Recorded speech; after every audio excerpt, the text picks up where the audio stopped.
कक्षा 9वीं की exercise first है संख्या पद्धति, जिसके अंतर्गत आती हैं सर्वप्रथम प्राकृतिक संख्याएं जिन्हें n से प्रदर्शित करते हैं। यह प्राकृतिक संख्याएं जिन्हें n से प्रदर्शित करती हैं संख्या 1 से अनंत तक होती हैं। स्टूडेंट, 1 से अगर आप गिनती चालू करें 1 2 3 4 5 डॉट डॉट डॉट अनंत तक जितनी भी गिनती होती हैं वो सारी प्राकृतिक संख्याएं होती हैं। 1 से अनंत तक 1 2 3 4 5 अनंत तक जितनी भी गिनती होती हैं वो सारी प्राकृतिक संख्याएं होती हैं। इसके बाद पूर्ण संख्याओं की बात करें तो इसे W से प्रदर्शित करते हैं। ये संख्याएं 0 से अनंत तक होती हैं। ये संख्याएं 0 से अनंत तक होती हैं। 0 से गिनती चालू करें तो 0 1 2 3 4 डॉट डॉट अनंत तक गिनती चालू करें तो ये आपकी पूर्ण संख्या होती है। अंतर बस इतना है प्राकृतिक संख्या पूर्ण संख्या में, ये 1 से स्टार्ट होती हैं और ये पूर्ण संख्या की बात करें तो ये 0 से स्टार्ट होती हैं। 0 से अनंत तक आपकी पूर्ण संख्या और 1 से अनंत तक आपकी प्राकृतिक संख्या। इसके बाद पूर्णांक की बात करें तो इसको Z से प्रदर्शित करते हैं। सभी पूर्ण संख्याएं तथा ऋणात्मक संख्याएं शून्य के साथ मिलकर पूर्णांक बनाती हैं, 0 के साथ मिलकर पूर्णांक बनाती हैं। तो ये जो पूर्णांक होते हैं वो धनात्मक और ऋणात्मक दो प्रकार के होते हैं।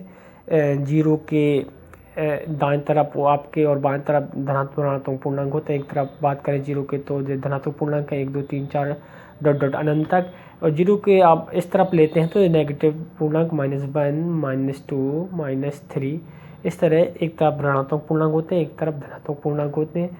जब ग्राफीय विधि से हम सवालों को हल करते हैं तब इन इंटीजरों या धनात्मक पूर्णांकों को हमको लेना पड़ता है और बहुत ही आसानी से प्रॉब्लम को हैंडल कर लेते हैं।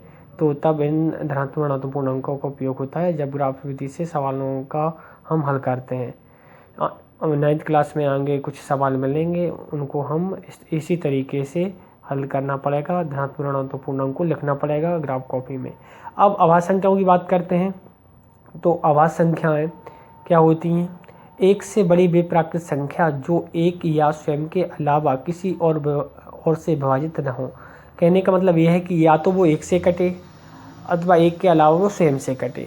मतलब अभाज्य संख्या वह संख्या होती है जो केवल या तो स्वयं से कटती है या 1 से कटती है, एक बार स्वयं के अलावा किसी और पारे से नहीं कटती। जैसे 2 1 से कटता है या 2 से कटता है।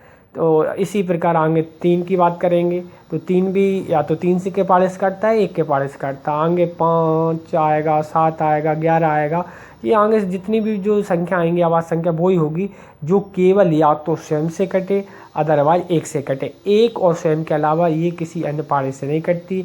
यूँ कहें इसके केवल 2 गुणनखंड होते हैं, एक स्वयं और दूसरा 1। 2 के अलावा तीसरा गुणनखंड नहीं होता, इसलिए अभाज्य संख्याएं कहलाती हैं। इसके बाद अभाज्य संख्याओं के बाद आगे बात करते हैं भाज्य संख्याएं। तो भाज्य एक से बड़ी वे प्राकृतिक संख्या जो एक या स्वयं के अलावा किसी और से विभाजित हो जाए।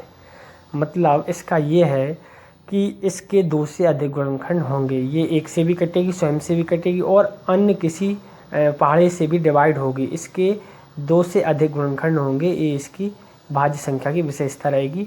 अभाज्य में ऐसा नहीं होता था। भाज्य संख्याएं की बात करते हैं तो 4 लें तो 4 का जैसे अपन गुणनखंड निकालते हैं, फैक्टर निकालते हैं तो 1 4 और 2 आएगा।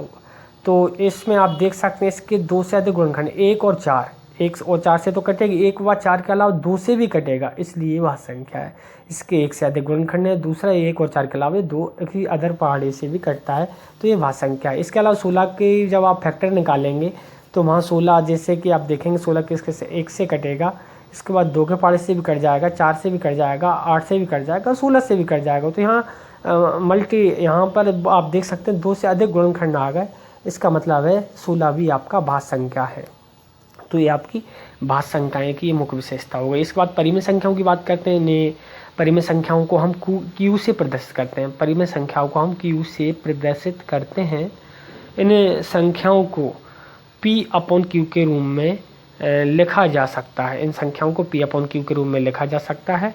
तो ये आपकी परिमेय संख्या कहलाएंगी। जैसे उदाहरण लें हम तो उदाहरण के तौर पे हम जब समझेंगे तो किसी भी संख्या जैसे 2/3 लेते हैं, 2/3 आपका P/Q के रूप में है, तो ये आपका परिमेय संख्या है। 2/3 आपका स्टूडेंट P/Q के रूप में है, इसलिए ये आपका परिमेय संख्या है। एक और उदाहरण लेंगे हम तो इसी प्रकार हम कोई सा भी अंक ले सकते हैं जिसको हम P/Q के रूप में लिखें। तो जैसे 1/2 तो 1/2 की बात करते हैं तो ये भी आपका पी अपन क्यू के रूप में है, लिखा जा सकता है। तो ये आपका ये भी परिमेय संख्या हुआ। इसके बाद अपरिमेय संख्या की बात करते हैं। तो अपरिमेय संख्या वे संख्याएं जिन्हें हम पी अपन क्यू के रूप में नहीं लिखा जा सकता, मतलब हम जिनको पी अपन क्यू के रूप में नहीं लिख सकते, ऐसी संख्या अपरिमेय संख्या कहलाती हैं। लेकिन इसके लिए एक बहुत अच्छा उदाहरण है कि पाई। इसके लिए बहुत अच्छा उदाहरण पाई, क्योंकि पाई का मान होता है, आपको स्टूडेंट को पता है सर पाई का मान तो 22/7 है, तो ये तो परिमेय संख्या की श्रेणी में जाना चाहिए। लेकिन स्टूडेंट पाई का मान जो 22/7 होता है, ये पाई का एग्जैक्ट मान नहीं होता, इसको हम मानते हैं लगभग माना गया